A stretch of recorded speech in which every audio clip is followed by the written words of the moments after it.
So today let's start with Kingdom Protista. तो हमने जैसे डिस्कस किया था किंगडम प्रोटिस्टा में क्या क्या चीजें आती हैं। एक तो हमारा यूनिसेलुलर ऑर्गेनिजम्स आते हैं, यूनिसेलुलर, और स्पेशली वो कैसे होंगे, यूकैरियोटिक। अब देखो, अगर यूकैरियोटिक नहीं पता तो मैं बता देता हूं। यू का मतलब होता है ट्रू, ये यू बैक्टीरिया में भी हमने पढ़ा था, है ना। तो यू का मतलब होता है ट्रू, और Cairo, the word Cairo means nucleus. तो जिसके पास ट्रू न्यूक्लियस है, ट्रू न्यूक्लियस का मतलब है बेसिकली वेल डिफाइंड न्यूक्लियस होना चाहिए, और वो यूनिसेलुलर है अगर, तो उसको हम बोलेंगे किंगडम प्रोटिस्टा। ठीक है, क्या बोलेंगे हम, किंगडम प्रोटिस्टा बोलेंगे। ओके, अब ये किंगडम प्रोटिस्टा जो है, इसके अंदर क्या क्या चीजें आती हैं, पहले इसको समझ लेते हैं कि कौन कौन से पर्टिकुलर ऑर्गेनिजम्स इस पर्टिकुलर कैटेगरी के अंदर आते हैं, है ना, ये भी पता होना चाहिए। तो फॉर एग्जाम्पल्स, हमारे पास यूग्लिना हमने पढ़ा है, एक लोअर क्लासेस में आपने पढ़ा होगा, आपने अमीबा पढ़ा होगा, है ना। तो ये सारे के सारे यूनिसेलुलर जो होते हैं।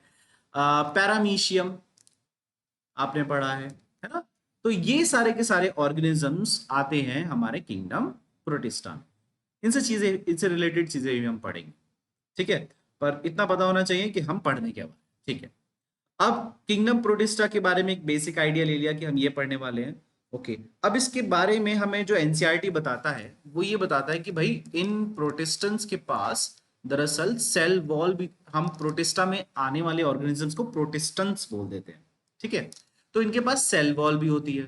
तो पहले साइंटिस्ट ने सोचा सेल वॉल है तो प्लांट्स में रख दें, तो प्लांट्स में भी रखेगा ये एक बार। और इन ये फोटोसिंथेसिस भी करते थे, कुछ कुछ क्या करते थे, फोटोसिंथेसिस। तो उन्हें लगा कि भाई फोटोसिंथेसिस भी करते हैं, सेल वॉल भी है, तो ये डेफिनेटली सिंपल प्लांट्स होंगे। लेकिन ऐसा नहीं था। जब हमने बाद में देखा, सेल वॉल अलग चीज की बनी हुई थी, सेल्यूलोज की नहीं थी। तो हमने फिर बाद में इसकी अलग, आर एच विटैकर ने, क्योंकि हम आर एच विटैकर का क्लासिफिकेशन पढ़ रहे हैं, तो उसने क्या करा, तो किंगडम प्रोटिस्टा को एक अलग कैटेगरी में रख दिया, ठीक है। अच्छा, अब हम क्या करते हैं, किंगडम प्रोटिस्टा में हम एक चीज पढ़ते हैं कि हमने जब इसके ऑर्गेनिजम्स के बारे में पढ़ा, हमने ये देखा कि वो एक्वाटिक नेचर के हैं। कैसे हैं, ज्यादातर एक्वाटिक, मतलब मेनली लैंड फॉर्म्स भी हैं, ऐसे नहीं कि लैंड पे नहीं मिलते, लेकिन ज्यादातर एक्वाटिक फॉर्म्स में। अब ये एक्वाटिक आपका मैरीन भी हो सकता है, एक्वाटिक आपका फ्रेश वाटर भी हो सकता है, इट कैन बी बोथ, ठीक है, दोनों तरीके से हो सकता है। लेकिन इंपॉर्टेंटली यूकैरियोटिक तो होगा ही होगा, ठीक है। अच्छा, मोटाइल, कुछ कुछ मोटाइल है जहां पे जो भी मोटाइल होगा, यानी कि फ्लैजिला होगा और मूव कर सकता है, दैट्स कॉल्ड मोटाइल। तो उसको हम देख लेंगे। अब मोटाइल के लिए देखो, जरूरी नहीं है कि फ्लैजिला ही हो, कुछ और भी हो सकता है, उसको हम देख लेंगे वहीं पर कि वो क्या स्ट्रक्चर है। अच्छा, फिर उसमें अब पढ़ते हैं कि इसके बारे में और क्या क्या बातें हैं। तो भाई ये रिप्रोडक्शन जिस तरीके से करेगा हमें वो पढ़ना है ना। तो रिप्रोडक्शन के बारे में पढ़ना है, मोटाइल स्ट्रक्चर के बारे में पढ़ना है, कहाँ पे मिलता है और कौन सी क्लास में क्या कैरेक्टरिस्टिक्स है वो पढ़नी है। अच्छा, तो किंगडम प्रोटिस्टा की कितनी क्लास है भाई, कितनी कैटेगरीज हैं, टोटल मिलाकर के 5 कैटेगरीज है। तो यानी कि अगर हम प्रोटिस्टा को डिवाइड करें, so we can divide it into 5 categories. इस तरीके से हम 5 कैटेगरीज बना सकते हैं। कौन कौन सी हैं वो 5 कैटेगरीज, देखो। सबसे पहले जो हमारी कैटेगरी आती है, दैट्स क्राइसोफाइट्स, CHRYSO, क्राइसोफाइट, ठीक है। दूसरी कैटेगरी हमारी आती है डाइनोफ्लैजिलेट्स, ठीक है। उसके बाद नेक्स्ट कैटेगरी आती है यूग्लिनॉइड्स। अब इससे नाम से पता लग रहा होगा, यूग्लिनॉइड्स का मतलब इसमें यूग्लिना आ रहा होगा, है ना। तो कुछ चीजें हमें नाम से ही पता लग जाती है। उसके बाद आता है स्लाइम मोल्ड, स्लाइम मोल्ड। और लास्ट में एक कैटेगरी आती है प्रोटोजोन्स, ठीक है। ये 5 कैटेगरीज है हमारे पास, ओके। पर इन 5 कैटेगरीज में हमें पढ़ना क्या है, देखो मैं आपको 5 कैटेगरीज में पढ़ेंगे हम, जैसे कि हमने कहा क्या क्या क्या चीजें पढ़ेंगे। एक तो हम पढ़ेंगे कैरेक्टरिस्टिक्स और पढ़ेंगे एग्जाम्पल्स, बस यही 2 चीजें इंपॉर्टेंट है, ठीक है। अच्छा, उससे पहले एक और चीज, ये जो कैटेगरी है बेटा लास्ट वाली प्रोटोजोन्स, ये पर्टिकुलर कैटेगरी जो है ना, कुछ साइंटिस्ट ने क्या करा है, इसको एक अलग फाइलम के नाम से दिया है, किंगडम एनिमेलिया। किंगडम एनिमेलिया में वो क्या करते हैं, एक अलग फाइलम बना देते हैं, किंगडम सॉरी फाइलम प्रोटोजोआ के नाम से। तो हालांकि ये भी पॉसिबल है, क्योंकि अलग अलग साइंटिस्ट्स अलग अलग क्लासिफिकेशन फॉलो अप करते हैं, ठीक है। तो प्रोटोजोअन्स को कैटेगरी, क्योंकि यूनिसेलुलर हैं और एनिमल्स की तरह से थोड़ा सा बिहेव करते हैं, तो काइंड ऑफ लाइक ये एक अलग फाइलम बना दिया किसी किसी ने। तो हम यहाँ पर आर एच विटाकर का क्लासिफिकेशन पढ़ रहे हैं, तो हमें प्रोटोजोन्स में कंफ्यूज नहीं होना, ठीक है। तो अगर हमें कुछ साइड बुक हम पढ़ते हैं उसमें अलग क्लासिफिकेशन दे रहा है, हालांकि अब देगा नहीं, क्योंकि अब सारी की सारी साइड बुक्स एनसीईआरटी के अकॉर्डिंग अपडेट कर दी गई हैं, तो ऐसी कोई कैटेगरी आपको मिलेगी नहीं, लेकिन जस्ट इन केस अगर मिल जाती है तो हमें समझ में आ जाना चाहिए कि ये कैटेगरी पहले अलग थी और अब अलग है। ओके, तो सबसे पहली कैटेगरी पढ़ते हैं क्राइसोफाइट्स। ये होता क्या है क्राइसोफाइट्स, है ना, इसके बारे में और देख लेते हैं। तो क्राइसोफाइट्स जो होते हैं ऑर्गेनिजम्स हैं भाई, छोटे छोटे ऑर्गेनिजम्स होंगे ऑब्वियसली, है ना, ऑर्गेनिजम्स होंगे, ठीक है। अब इन ऑर्गेनिजम्स की अगर हम बात करें कि ये ऑर्गेनिजम्स हैं, छोटे छोटे ऑर्गेनिजम्स हैं, तो इनके बारे में हमें क्या पढ़ना है। देखो, ये क्राइसोफाइट्स जो है, हम अलग पेज पे लिख देते हैं, क्राइसोफाइट्स, ये जो ऑर्गेनिजम्स हैं क्राइसोफाइट्स, इसमें मतलब जो क्लास है प्रॉपर क्राइसोफाइट्स की, इसमें दो तरह के ऑर्गेनिजम्स आते हैं। कितने तरह के, दो तरीके के या दो टाइप के ऑर्गेनिजम्स आते हैं, और उनका नाम है डायटम्स। एक का नाम है डायटम और दूसरे का नाम है desmids. Diatoms and desmids. Now अब एक यहाँ पर एक स्टूडेंट ने पता क्या करा, उसने कहा कि सर हम टर्म को स्प्लिट कर देते हैं, और यहाँ पे डाई मतलब टू और एटम्स मतलब एटम, तो दो एटम।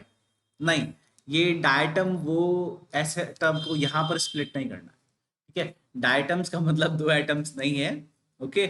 यहाँ पर डायटम्स किसके बारे में कह रहे हैं वो भी हम पढ़ेंगे। और ये डेस्मिड्स क्या होते हैं, डेस्मिड्स को दरअसल हम पहले बोलते थे गोल्डन एल्गी, अभी भी बोल देते हैं वैसे, ऐसा नहीं है कि हम नहीं बोलते, गोल्डन एल्गी बोलते हैं, ठीक है।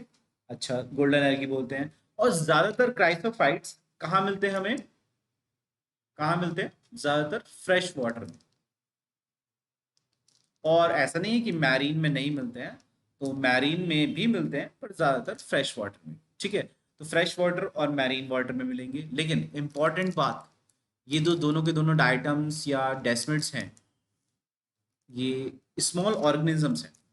अभी कैसे दिखते हैं ये ऑर्गेनिज्म, मैं आपको डायग्राम बना के दिखा दूंगा। तो फ्रेश वाटर हैं, ठीक है, लेकिन मोस्ट इंपॉर्टेंटली ये क्या करते हैं, पैसिवली फ्लोट करते हैं। अभी पैसिवली फ्लोट करने का मतलब क्या है, पैसिवली फ्लोट करने का मतलब है कि सिंपली तैरते रहते हैं, और मतलब काइंड ऑफ लाइक पानी में बस पड़े हैं, तैर नहीं रहे, सॉरी, बस पानी में पड़े हुए हैं। तो यानी कि इसका मतलब ये हो गया कि आपने फॉर एग्जांपल कोई बॉल डाली पानी में और आप पानी को हिला रहे हो, स्विमिंग पूल में आपने बॉल डाली और आपने स्विमिंग पूल का पानी बहुत ज्यादा हिला दिया, तो बॉल भी हिलेगी ना। तो बॉल क्या वो स्विम कर रही है, नहीं, वो बस फ्लोट कर रही है, राइट। तो सिमिलरली ये क्या करते हैं, फ्लोट करते हैं, ये स्विम नहीं कर पाते। और ऐसे पर्टिकुलर ऑर्गेनिजम्स को जो पैसिवली फ्लोट करते रहते हैं, जो स्विम नहीं करते, है ना, एक्टिवली, हम उनको क्या बोलते हैं, प्लैंकटन नाम दे देते हैं। क्या नाम देते हैं, प्लैंकटन। तो वाटर करंट्स के साथ ये माइक्रोस्कोपिक एनिमल्स पैसिवली फ्लोट करते रहते हैं, इसीलिए इनको नाम दिया गया है प्लैंकटन, ठीक है। सर हाँ बेटा, पूछो। सर ये ह्यूमन बॉडी के लिए हार्मफुल नहीं होता, ये ऊपर ही तैरते रहते हैं तो? देखो, सबसे पहले तो ये फ्रेश वाटर में मिलेंगे, और अगर फ्रेश वाटर में, उस फ्रेश वाटर में ह्यूमन जैसे नहाने हमने कहा कि वही भाई वो चला गया उस फ्रेश वाटर में, और उसमें डायटम्स या डेस्मिड्स भी हैं, है ना, तो ये ह्यूमन बॉडी के लिए हार्मफुल है या नहीं है, नहीं, हार्मफुल जनरली नहीं होते। लेकिन हाँ, अगर रेस्पिरेटरी सिस्टम में चले गए, है ना, वैसे हमारी रेस्पिरेटरी सिस्टम इतना स्ट्रांग होता है कि उसमें अगर कुछ कुछ चला भी गया तो वो वापस हमारी बॉडी उसको निकाल देती है ना। और ह्यूमन की बॉडी में अगर चला गया तो वैसे तो सब संभाल लेगा, लेकिन एक आध स्पीशीज ही होगी जो एक्सेप्शनली कोई पर्टिकुलर डिजीज कॉज करती होगी। ठीक है, वैसे कोई ज्यादातर डिजीज कॉजिंग नहीं है। Okay, okay sir. Disease cause नहीं होती इससे। लेकिन कुछ कुछ अभी जो हम अगली कैटेगरी पढ़ेंगे उससे डिजीज कॉज हो जाती है, वो डिजीज कॉज करता है, लेकिन ये नहीं करते हैं ज्यादातर केसेस में। कोई एक्सेप्शनल केस निकल जाए तो वो बात अलग है। ओके, तो ये क्या है, फोटोसिंथेटिक। फोटोसिंथेटिक है मतलब कि ऑब्वियसली अपना खाना खुद बनाते हैं। अब ये जानते हैं डायटम और डेस्मेंट्स दरअसल होते क्या है ना, इसकी बात करते हैं। तो डायटम का अगर मैं स्ट्रक्चर बनाऊं तो ये एक ऐसा ऑर्गेनिज्म होगा, माइक्रोस्कोपिक ऑर्गेनिज्म होगा। ठीक है, ओके, माइक्रोस्कोपिक ऑर्गेनिज्म है भाई, ठीक है। अब ये माइक्रोस्कोपिक ऑर्गेनिज्म क्या काम करता है, ये अपने चारों तरफ, हम डायटम्स की बात कर रहे हैं, ये इस तरीके से सेल वॉल बनाता है। अभी आपने देखा कि आधी सेल वॉल बनी है, अभी तो सर आधी भी तो बननी चाहिए, बिल्कुल बनती है दूसरी सेल वॉल भी, लेकिन दूसरी सेल वॉल इस तरीके से बनती है। अब यहां पर मैं इसको थोड़ा जूम कर देता हूं, देखो इस तरीके से बनती है। तो यानी कि आप देख रहे हो kind of like soap box, तो यही एनसीईआरटी ने वर्ड यूज किया है, सोप बॉक्स। सोप बॉक्स का मतलब साबुनदानी जो होती है ना, जिसमें हम साबुन रखते हैं, तो उसमें जिसके अंदर साबुन रहता है वो थोड़ा छोटा होता है, उसका कवर जो होता है थोड़ा बड़ा होता है। तो this is like just like the cover and this is just like the box. ठीक है, तो इस तरीके का इसका सेल वॉल का स्ट्रक्चर रहता है। अच्छा जी, ठीक है। तो डायटम्स, अब ये सेल वॉल इस तरीके से मतलब हो रही है, ठीक है। पर होगा क्या इसका सोप बॉक्स का, दरअसल ये जो सोप बॉक्स या जो सेल वॉल है ना, ये कैसी होती है, इनडिस्ट्रक्टिबल। इनडिस्ट्रक्टिबल मतलब जो डिस्ट्रॉय नहीं हो सकती। अब इसके अंदर ऐसा क्या है भाई कि जो ये डिस्ट्रॉय नहीं हो सकती, तो एक्चुअली ये इनडिस्ट्रक्टिबल होती है बिकॉज इट कंटेन्स सिलिका। क्या कंटेन करती है, सिलिका। सिलिका एक हमारे पास एक कंपाउंड है, मतलब कंपाउंड होता है, ठीक है। तो वो सिलिका सेल वॉल में क्योंकि प्रेजेंट होता है, इस वजह से इसकी जो सेल वॉल है वो कैसी होती है, इंडेस्ट्रक्टिबल। हमने कहा सेल वॉल इंडेस्ट्रक्टिबल है, तो ये जो ऑर्गेनिज्म है ये क्या करेगा, ये मर जाएगा, इट डाइज। ऑर्गेनिज्म मर सकता है लेकिन सेल वॉल नहीं मरती। ऑर्गेनिज्म मर सकता है पर सेल वॉल नहीं मरती, मतलब कि ऑर्गेनिज्म मर जाएगा, सूख जाएगा, खत्म हो जाएगा, लेकिन सेल वॉल ऐसी की ऐसी ही रहेगी। अब सेल वॉल के अंदर अगर कुछ नहीं है तो खाली डब्बा है, एग्जैक्टली exactly, ये खाली डब्बा ही पड़ा रहेगा, ऐसे ही पड़ा रहेगा। तो होता क्या है, ये तो सेल वॉल बना लेते हैं, अब मर गए, उसके बाद खाली खाली ये सोप बॉक्स के टाइप ऐसे रह जाएगा। तो होता क्या है, इनका एक्यूमुलेशन हो जाता है इस तरीके से, ये एक के ऊपर एक एक्यूमुलेशन समझते हो ना, इकट्ठा हो जाता है। तो कुछ चीज ऐसी इकट्ठी हो जाती है अगर, तो वो ऑब्वियसली क्या बनेगी, एक पाइल, एक स्टैक या कहते हैं चट्टा बना लेगी किसी चीज का, है ना। तो ये जैसे हमने कहा ये सरफेस है किसी चीज का, उसके ऊपर ये पाइल अप होता रहेगा, होता रहेगा, इकट्ठा होता रहेगा, एक्यूमुलेशन होता रहेगा, राइट। अब क्योंकि ये काम कौन कर रहा है, डाइटम कर रहा है, तो हम इसको नाम देते हैं diatomaceous, diatom M A C E O U S, diatomaceous, हाँ, डाइटोमेशियस अर्थ।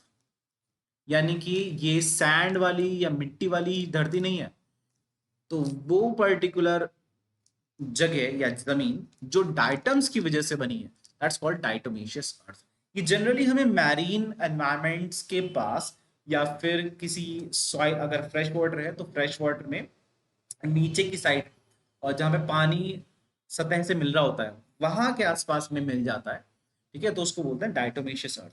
ये डिस्ट्रॉय करना इजी नहीं होता, पत्थर की तरह से हार्ड होता है, ठीक है, पत्थर की तरह से हार्ड होता है। ओके, और ये क्या होता है, एक एनसीईआरटी ने एक वर्ड यूज करा है कि ये ग्रिटी होता है। ग्रिटी का मतलब क्या होता है, ग्रिटी का मतलब ये होता है कि आप इसे अगर छू के देखोगे, आप इसको प्रेस करोगे अगर, तो इसके ना थोड़े एक एक पार्टिकल निकल के आने लगेगा। ऐसा नहीं है कि सारे पार्टिकल एक साथ निकल के टूट जाएगा, नहीं, एक दो पार्टिकल निकल के आ जाएगा आपके हाथ में, और वो किड़किड़ापन जो जिसको हम बोलते हैं हिंदी में, है ना, तो वो काइंड ऑफ लाइक एक अपीयरेंस देगा कि हमारे हाथों पे, कि जैसे हम रेत ले लेते हैं, रेत के कुछ पार्टिकल्स ले लिया और फिर हम उन पार्टिकल्स को मसलें, तो काइंड ऑफ ऐसा एक फीलिंग देगा, उसको हम बोलते हैं ग्रिटी नेचर। और ग्रिटी नेचर दरअसल हम यूज करते हैं पॉलिशिंग में। तो या ये जो डायटोमेशियस अर्थ है, क्योंकि फ्री का मिल रहा है, कहीं से कुछ एक्सपेंस नहीं करना, तो ये डायटोमेशियस अर्थ पॉलिशिंग इंडस्ट्रीज में काफी काम आता है।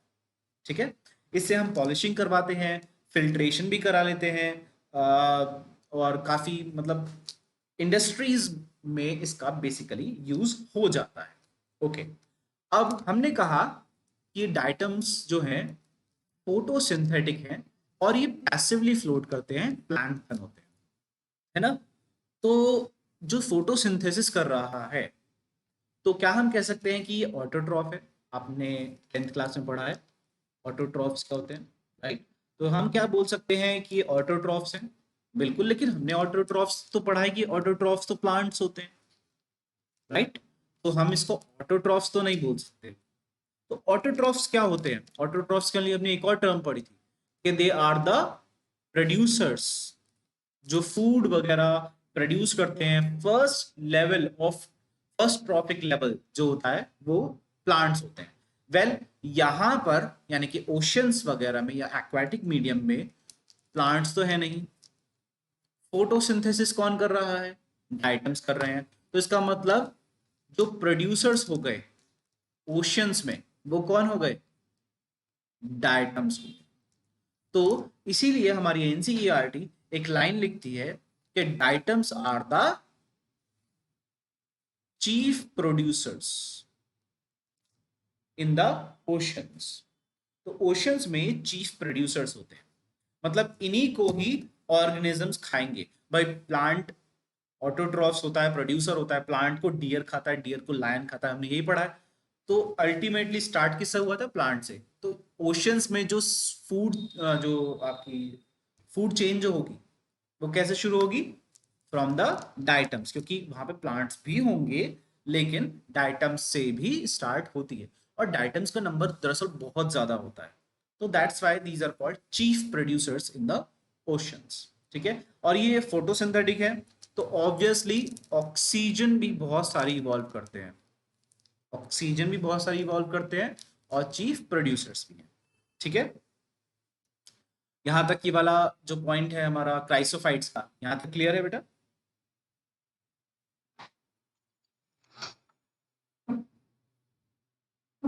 हाँ जी, क्राइसोफाइट्स तक क्लियर है नहीं? Yes yes sir, sir. अब तक तो आ गया। ओके, अब देखो, हमने कहा था कि कोई भी ऐसे वो क्राइसोफाइट्स में तो कोई ऐसा था नहीं जो कि हार्म कर रहा था। लेकिन अब हम बात कर रहे हैं डाइनोफ्लाइचिलेट्स की। नेक्स्ट कैटेगरी है हमारी डाइनोफ्लैचिलेट्स।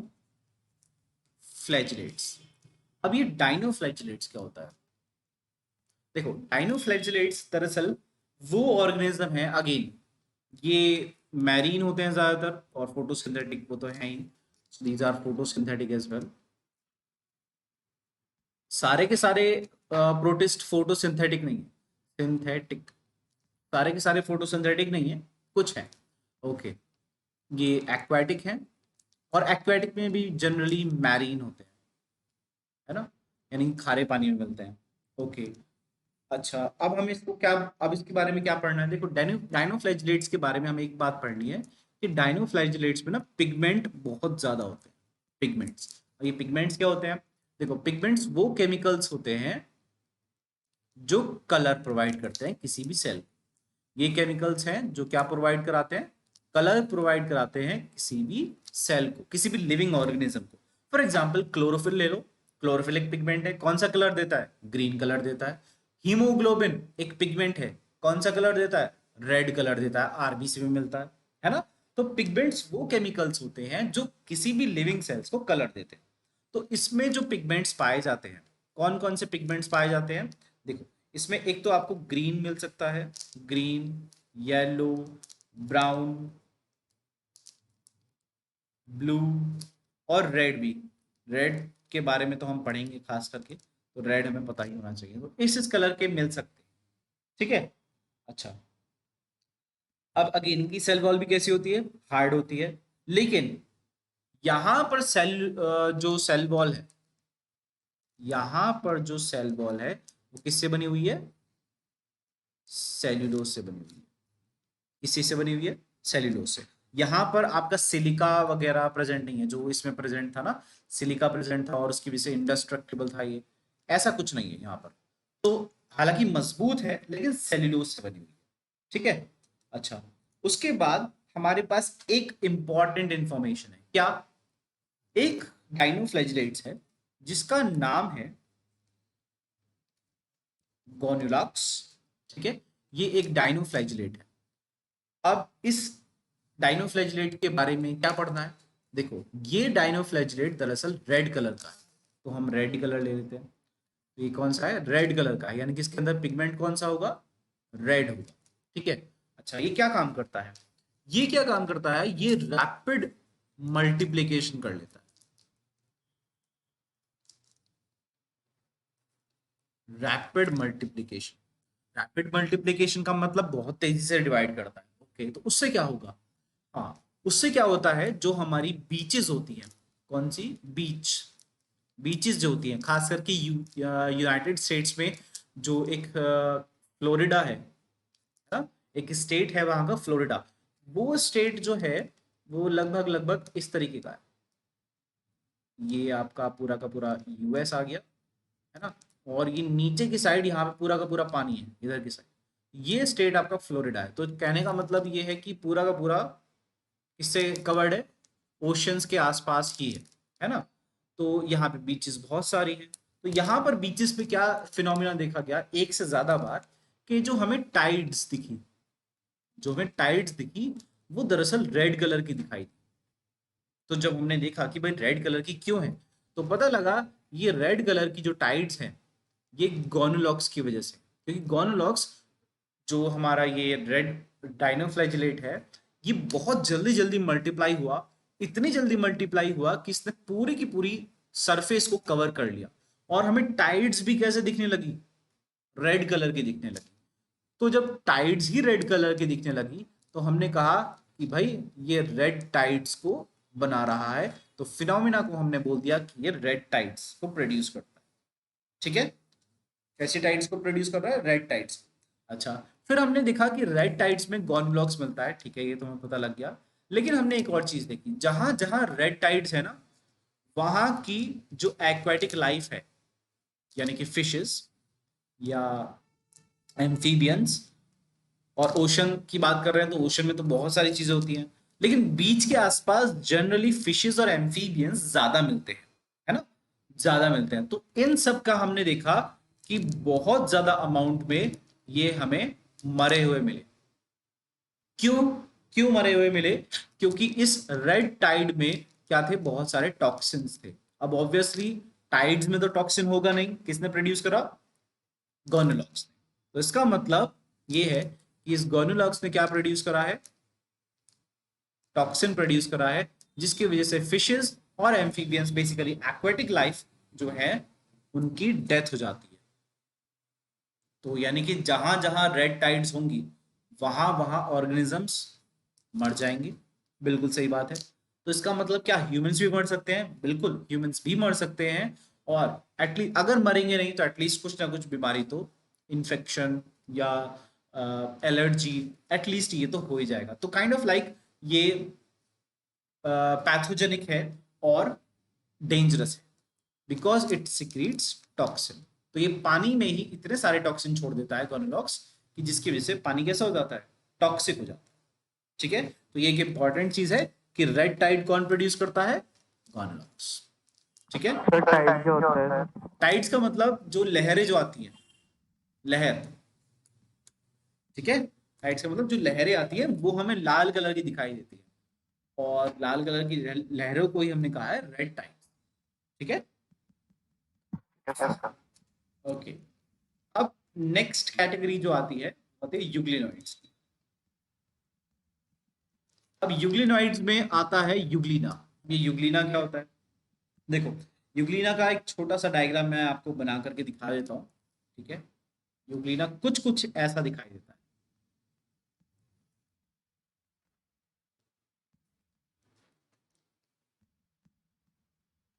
ये यहाँ से इसका ये एक फ्लैजिला निकला और यहाँ से दूसरा फ्लैजिला, और यहाँ पर इसके पास एक प्रॉपर इसका न्यूक्लियस होगा, है ना। और यहाँ पे इसकी बाकी साइटोप्लाज्म और बाकी सारे सेल ऑर्गेनल्स इस जगह पर प्रेजेंट हो।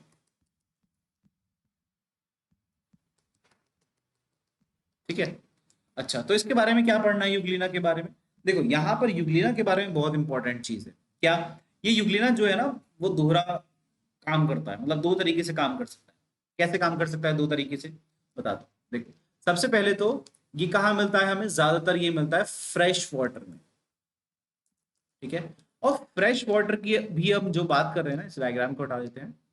फ्रेश वाटर की भी जो हम भी बात कर रहे हैं, एक्चुअली में ज्यादातर हमें कहाँ मिलता है, ये ज्यादातर हमें मिलता है रुके हुए पानी में, जैसे कि तालाब हो गया, है ना, तो जहां पे पानी रुका हुआ रहता है और ज्यादातर परमानेंटली पूरे साल भर रुका ही रहता है, वहां पर हमें मिलता है, तो उसको बोलते हैं स्टैग्नेंट, यानी कि रुका हुआ पानी, वाटर।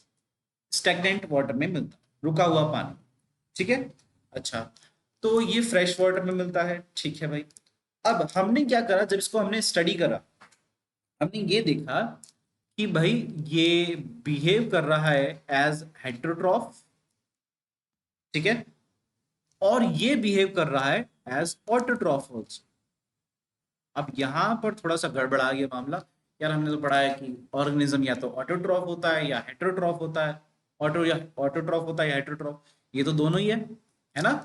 तो एक्चुअली में क्या है कि अगर सनलाइट अवेलेबल है, सनलाइट है अगर, तब तो ये ऑटोट्रॉफ की तरह से बिहेव करेगा। अगर यहाँ पे क्या है, सनलाइट एब्सेंट है,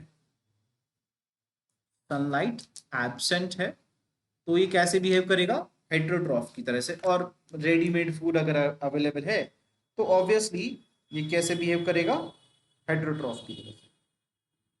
ठीक है, तो अगर सनलाइट अवेलेबल है या नहीं है, ये दोनों तरीके से अपने खाना बना सकता है। ऑब्वियसली अगर सनलाइट अवेलेबल है तो फोटोसिंथेसिस ही करेगा, है ना, फोटोसिंथेसिस ही करेगा। और अगर सनलाइट अवेलेबल नहीं है तो ये प्रेडेटर बन जाता है। प्रेडेटर मतलब शिकार करता है, छोटा सा ऑर्गेनिज्म है, अपने लेवल का ही शिकार करेगा, लेकिन करता है। ठीक है, बहुत छोटे छोटे जो फूड के पार्टिकल्स होते हैं उनको ही शिकार बनाएगा, लेकिन बना सकता है। ठीक है, तो ये जो दो टाइप के जो न्यूट्रिशन ये परफॉर्म करता है, ऑटोट्रॉफिक भी हेटेरोट्रॉफिक भी, हमने कहा कि भाई इसके लिए एक नया टर्म दे देते हैं, उसका नाम है मिक्सोट्रॉफिक न्यूट्रिशन। इसको नोट कर लेना, मिक्सोट्रॉफिक मोड ऑफ न्यूट्रिशन। ये एनसीईआरटी में नहीं दे रखा है, लेकिन एग्जाम्स में पूछा जाता है। मिक्सोट्रॉफिक, मिक्सोट्रॉफिक मतलब जो हेटेरोट्रॉफ भी रहे और ऑटोट्रॉफ भी रहे, उसको बोलते हैं मिक्सोट्रॉफिक मोड ऑफ न्यूट्रिशन। ठीक है। अच्छा, तो मिक्सोट्रॉपिक भी पढ़ लिया भाई। और क्या पता, और क्या बात बता सकते हैं इसके बारे में, कि इसका जो स्ट्रक्चर है उसके बारे में पढ़ेंगे। जब ये फोटोसिंथेसिस कर सकता है ना, तो हमने देखा इसके अंदर क्या है, क्लोरोफिल जो है वो दरअसल ए टाइप का है। क्लोरोफिल ए टाइप का है। अभी क्लोरोफिल ए का मतलब क्या होता है, ये वही क्लोरोफिल है जो कि हमने कहा था किससे मैच करता है, हायर प्लांट से, जो आपके हायर प्लांट्स है, ट्रीज वगैरह जो है, उनसे मैच करता है ना। तो ये क्लोरोफिल जो है इसके अंदर वो हायर प्लांट से मैच करता है। अच्छा, इसकी बॉडी के बारे में एक बात रह गई, क्या, कि इसकी बॉडी के बाहर जो है वो सेल वॉल स्ट्रक्चर जो होता है ना, वो नहीं है। सेल वॉल जो हार्ड हमने पढ़ा है, हार्ड स्ट्रक्चर होता है, रिजिड स्ट्रक्चर है, तो इसकी बॉडी के बाहर हमने कहा, अभी डायग्राम जैसे कि हमने बनाया था,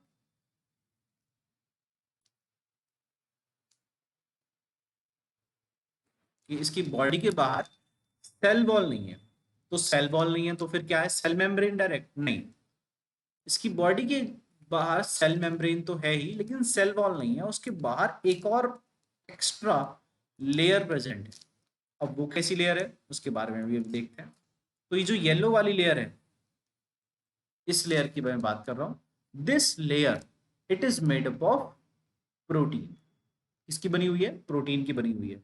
ठीक है, और इस प्रोटीन से बनी हुई लेयर को हम क्या बोलते हैं, पेलिकल बोलते हैं। क्या बोलते हैं, पेलिकल। इस पेलिकल की वजह से, क्योंकि ये प्रोटीन की बनी है, पेलिकल क्या होती है, बहुत ज्यादा फ्लेक्सिबल होती है, ठीक है, बहुत ज्यादा फ्लेक्सिबल होती है, जो कि इसको मदद करता है कहीं पर भी जाने के लिए, कहीं पर भी आने के लिए। तो आने जाने में मतलब कि लोकोमोशन और मूवमेंट परफॉर्म करने में इस युग्लिना को बहुत मदद मिलती है। और प्लस इसके पास दो फ्लैजिला है,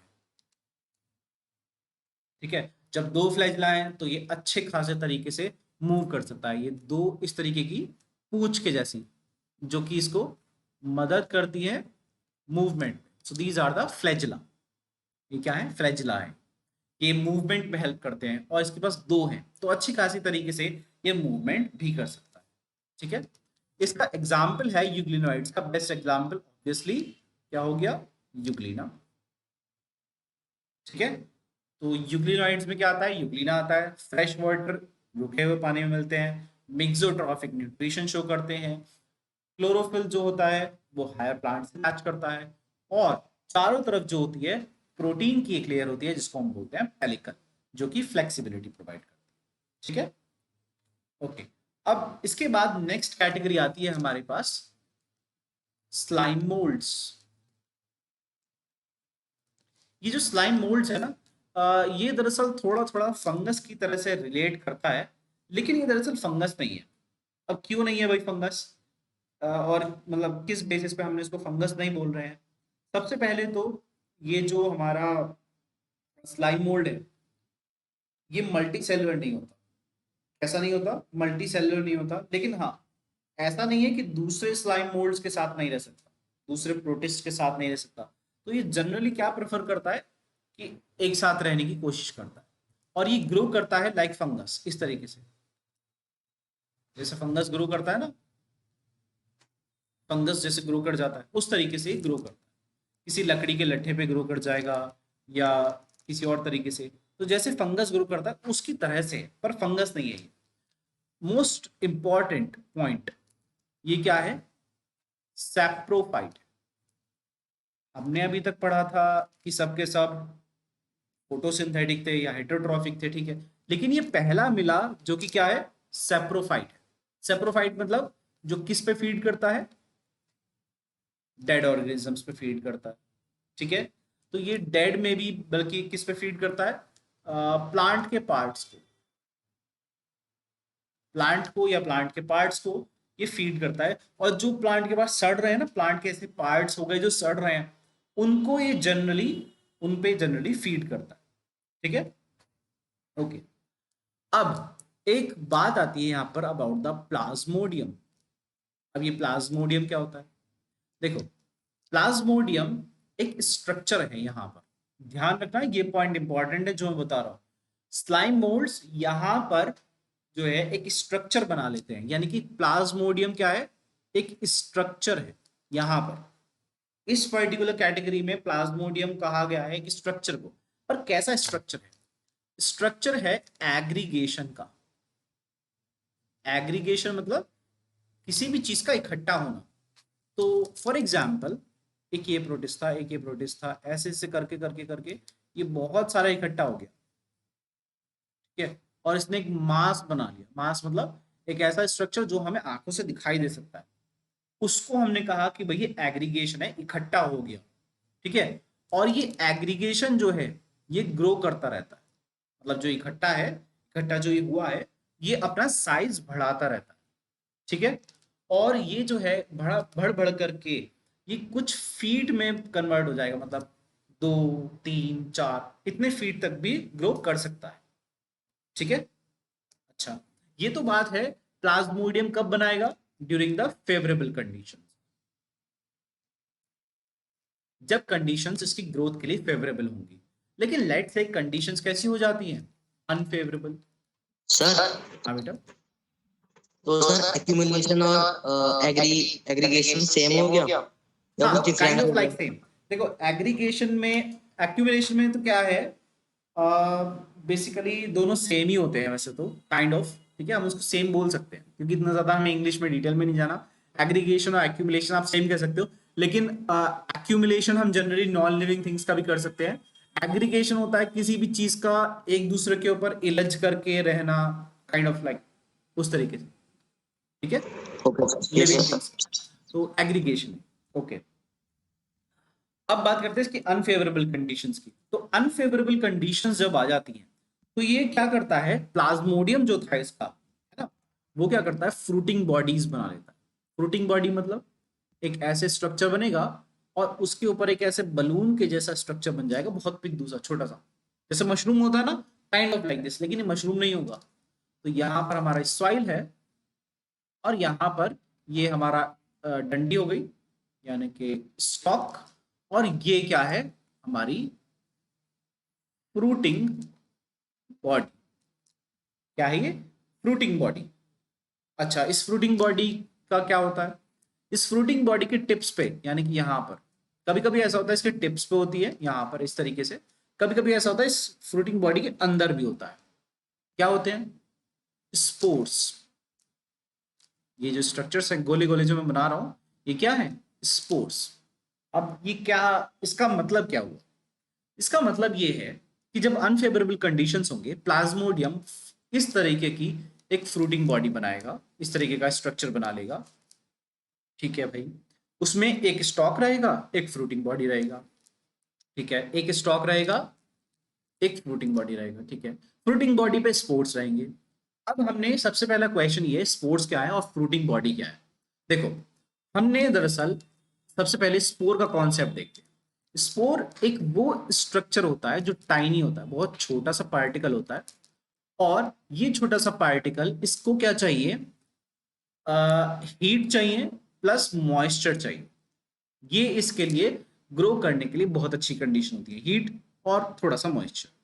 ठीक है, हीट और मॉइस्चर दो, स्पोर जो है जर्मिनेट करेगा, ग्रो कर जाएगा, एक नया ऑर्गेनिज्म बना देगा, पूरा का पूरा नया ऑर्गेनिज्म बना देगा।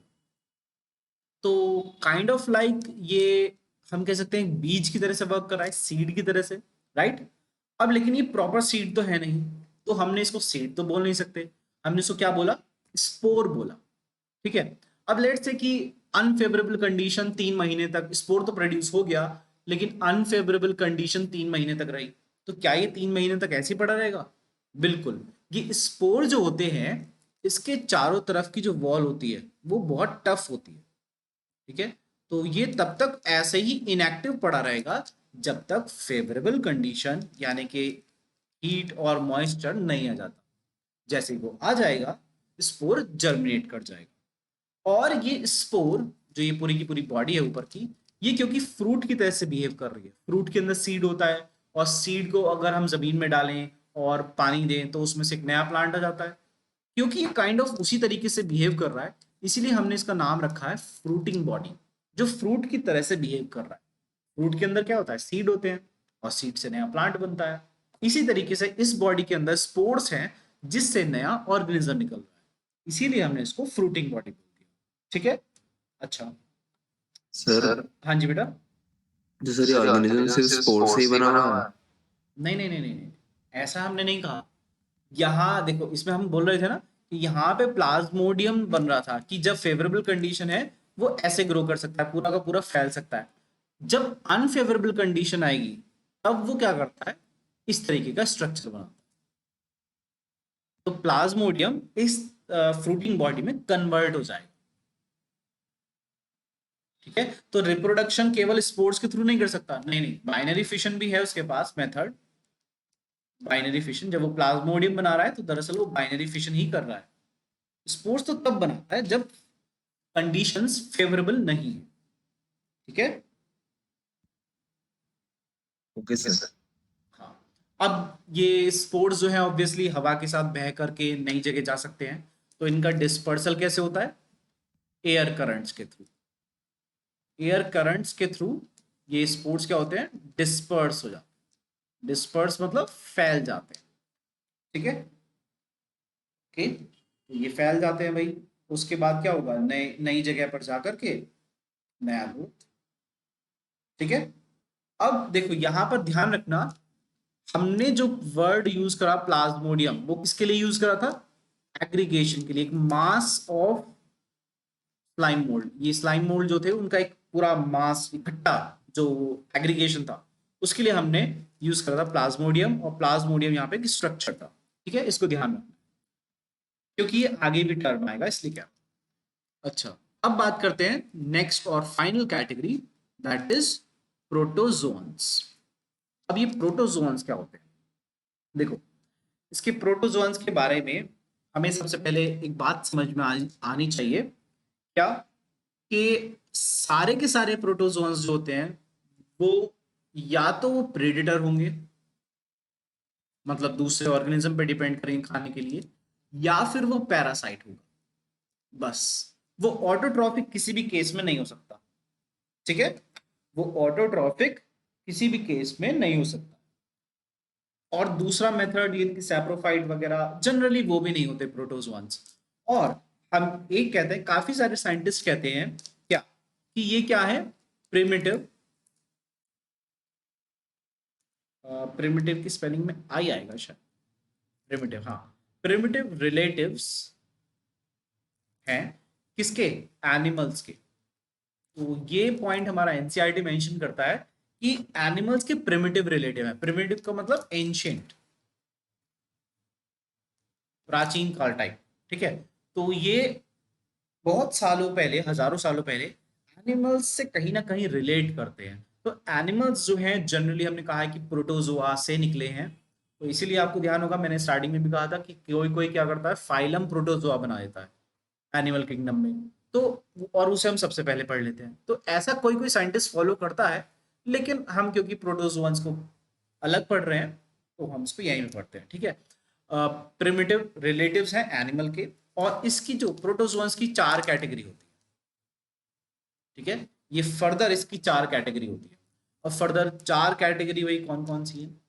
तो सबसे पहले आता है अमीबॉइड, BOID, अमीबॉइड। सबसे पहले आता है अमीबॉइड। ये कुछ अमीबा से रिलेटेड लग रहा है ना, तो उसी से रिलेटेड है, टेंशन मत लो। दूसरा आ जाता है फ्लैजिलेटेड।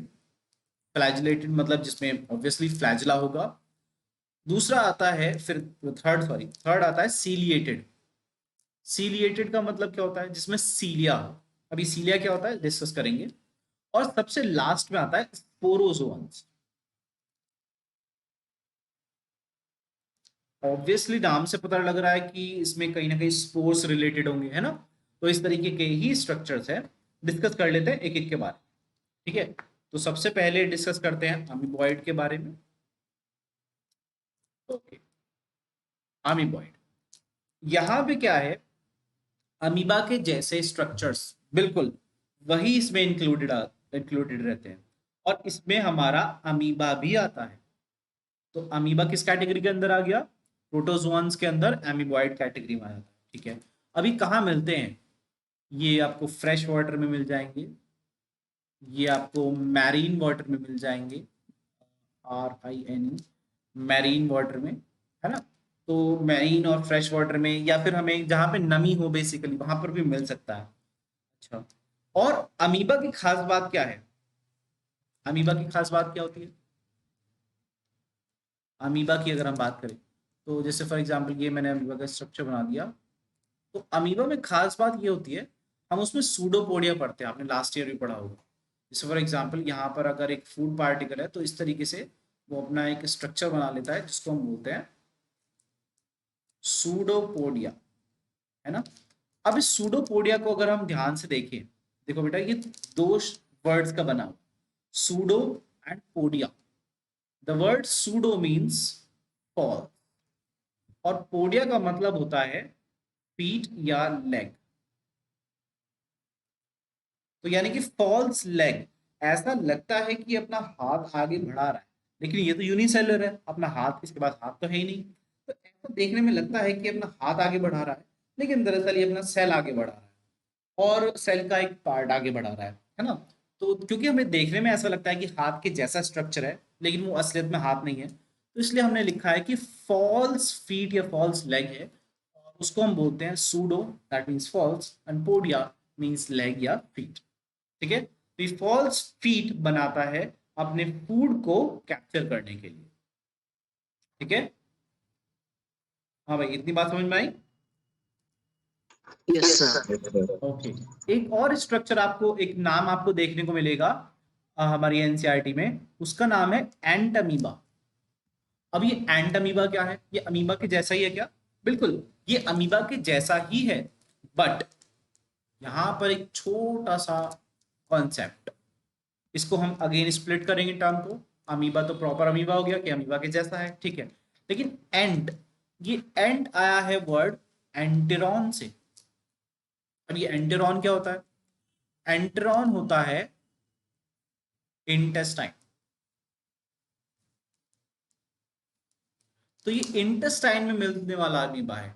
तो लार्ज इंटेस्टाइन में जब ये हमारे एंटीमीबा ग्रो कर जाता है और हमें अमीबियासिस या मतलब जो हमें एक बीमारी होती है बेसिकली, तो बीमारी कॉज करता है, तो उसका नाम है एंटमीबा। ये आप 12th क्लास में पढ़ोगे human health and disease chapter में, तो उसमें हमारा एंटमीबा दे रखा है, ठीक है, वहां पे हम इसका डिजीज पढ़ेंगे, सिम्टम्स पढ़ेंगे, प्रॉपर उसके बारे में पढ़ेंगे।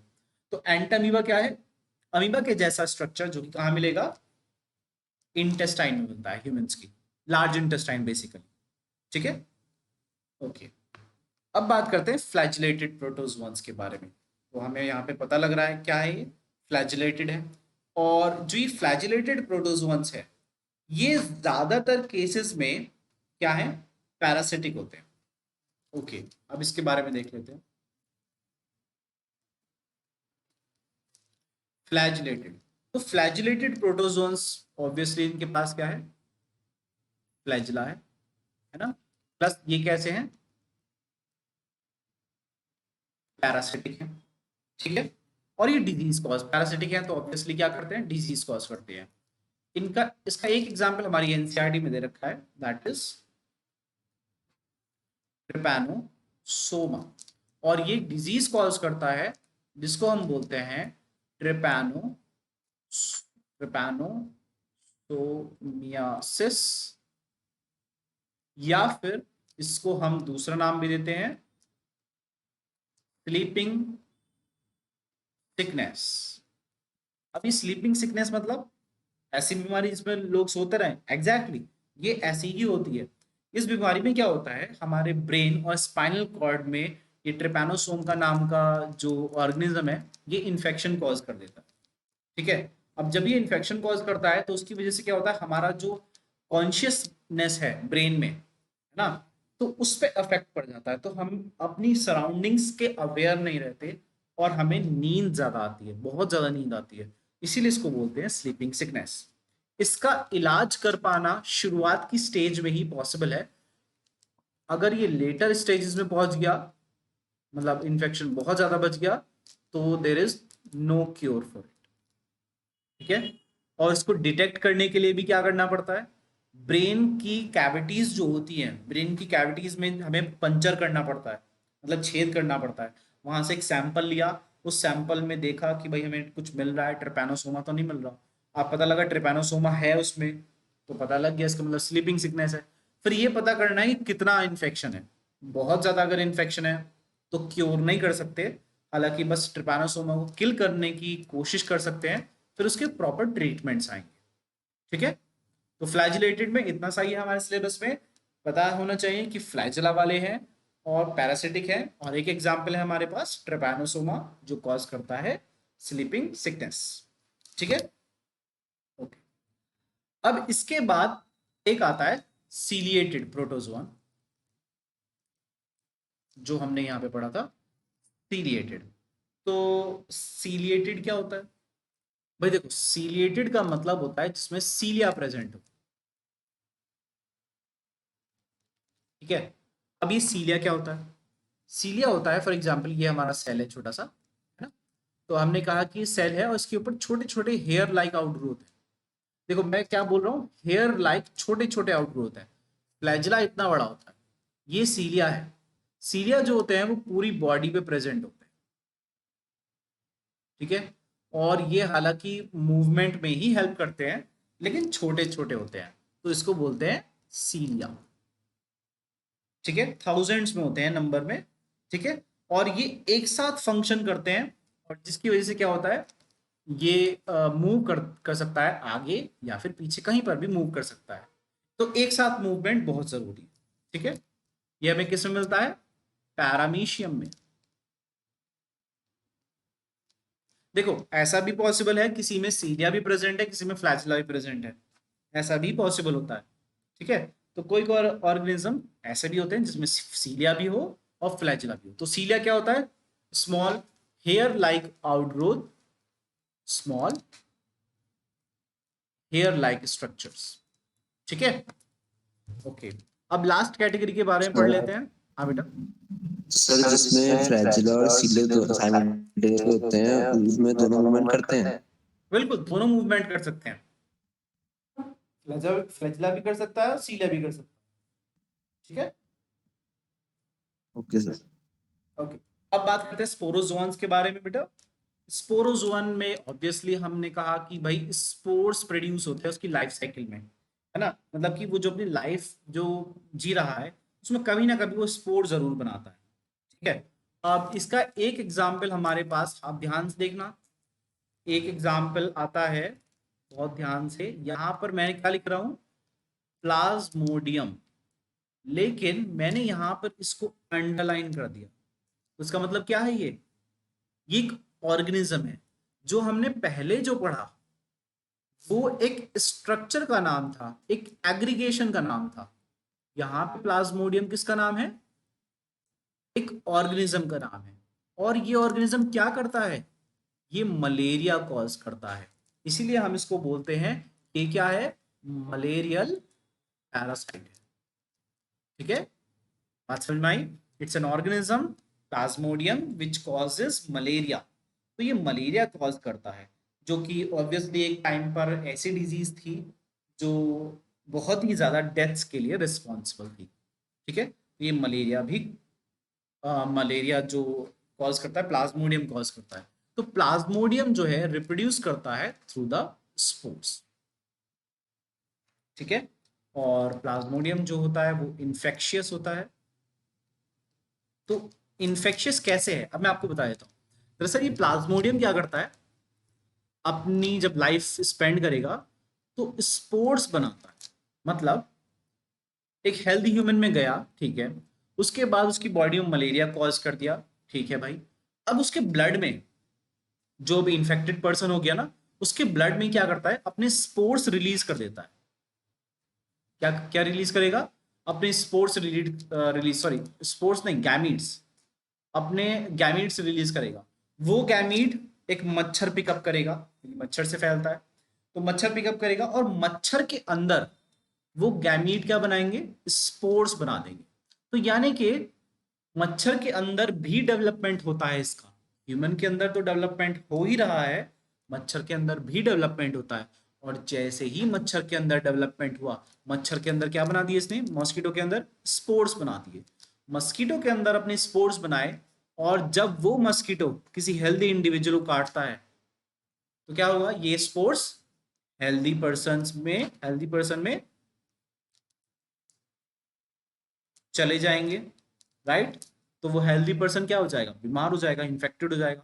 तो यानी कि इन्फेक्शन कौन कॉज कर रहा है? ये प्लाज्मोडियम जो है, प्लाज्मोडियम के स्पोर्स कॉज कर रहे हैं इन्फेक्शन, राइट। तो इन्फेक्शियस मतलब इन्फेक्शन कॉज करने वाला प्लाज्मोडियम नहीं है, प्लाज्मोडियम के स्पोर्स हैं। इसीलिए इसको नाम दिया है स्पोरोजोन्स, जो स्पोर्स के थ्रू फैलता है मेनली। ठीक है, तो हेल्दी पर्सन में कैसे फैलेगा? थ्रू द स्पोर्स, और इसके स्पोर्स जो होते हैं वो इन्फेक्शन कॉज करते हैं। ठीक है, और फिर ऑब्वियसली जब हेल्दी पर्सन में काट लिया, स्पोर्स चले गए, तो हेल्दी पर्सन को भी क्या हो जाएगा? मलेरिया हो जाएगा। ठीक है,